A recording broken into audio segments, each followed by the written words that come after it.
that community prepared me with such a rigid discipline system that it was meant to break me, but it didn't.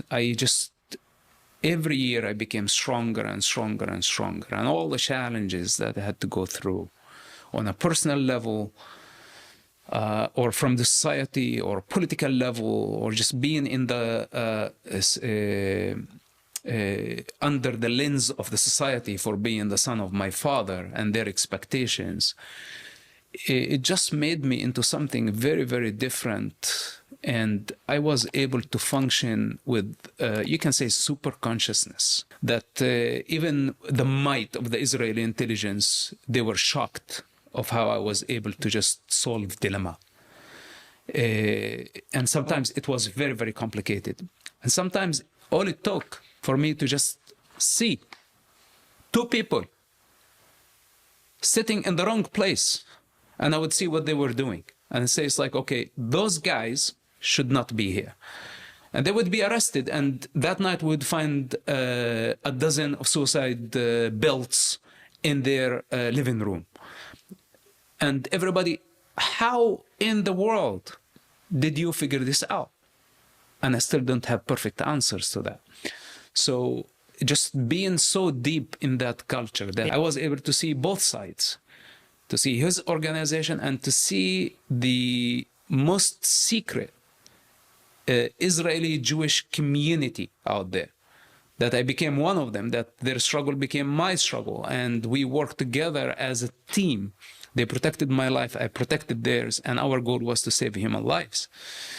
This is the job of intelligence service that serves democracy. It's not to take revenge from people. It's not to go after terrorists only for revenge, as much as go out for justice. Right. And with the most creative, intelligent methods out there, which was very impressive. And this is actually the true school of my life. Wow. You know, where I learned the biggest lessons about myself and about the human movement, the human behavior, the structure of a society, reality,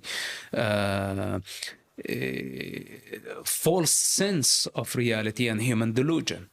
Because we created the reality and we saw how people respond to it. And their misperception was just mind-blowing every time. That the reality on the ground, what we are creating was something, and what people perceive it from the outside was just insane. The contrast of what actually was happening. Tell me what the tell me the difference. What was it? What were you creating versus... Every operation we did, every operation of every objective, whatever our intention was, let's say to save one human life or to whatever action we had that resulted in an arrest or sabotaging a terrorist attack or sometimes assassinations or just a play. That there was what appeared to be lots of violence, but there was no violence. Like one of the examples, we had to orchestrate big things. I cannot talk lots of these details because I'm not allowed to, honestly. But there is one thing that I can, because it's already mentioned in the book. Okay. And why can't you talk about the details? Because we.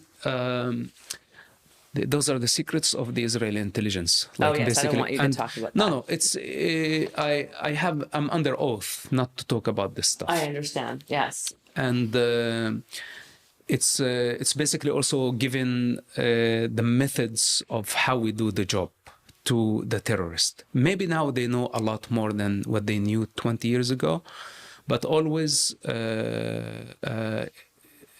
The Israeli intelligence don't like anybody to talk about how they do the job.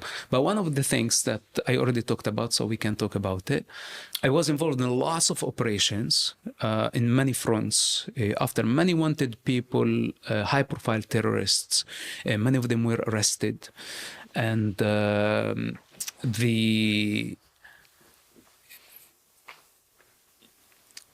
was getting very close to to the point where people would become suspicious.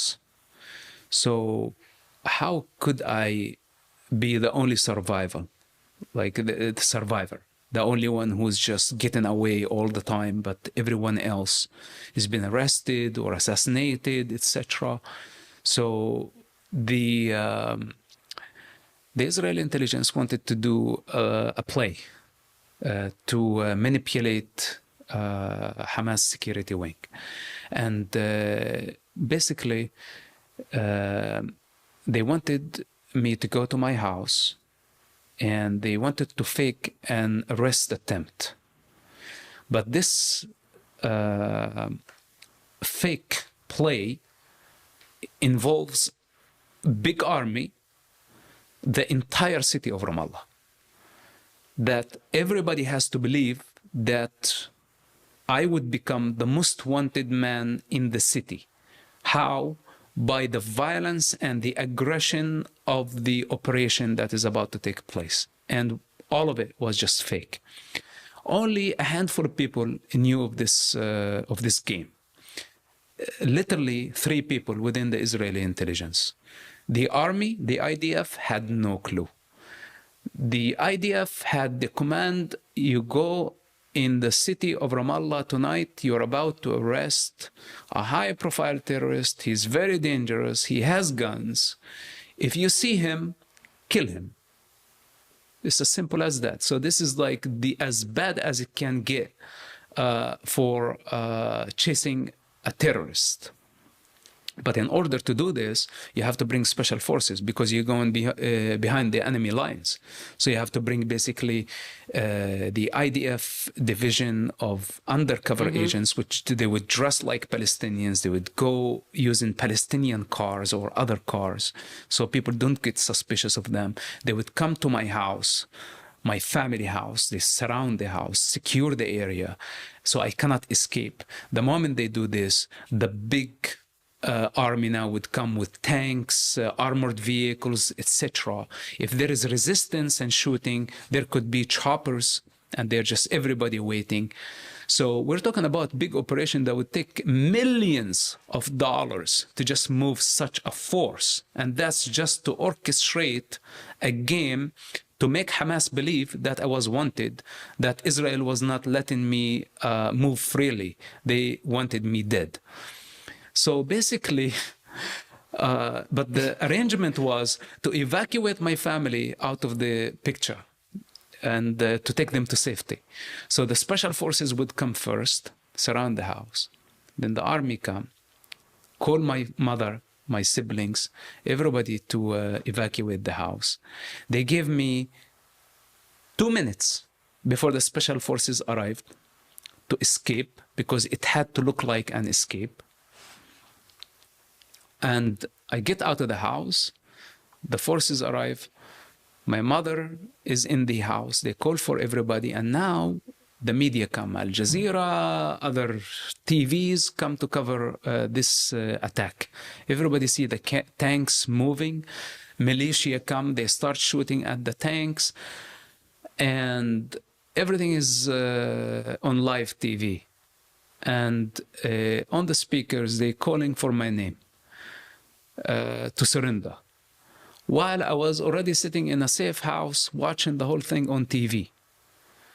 But the army doesn't know that I'm not in the house, because they are trusting the information coming by the Israeli intelligence, their own intelligence. So when I don't surrender and my entire family is out of the house, they shoot a missile into the house. They destroyed like half of the house.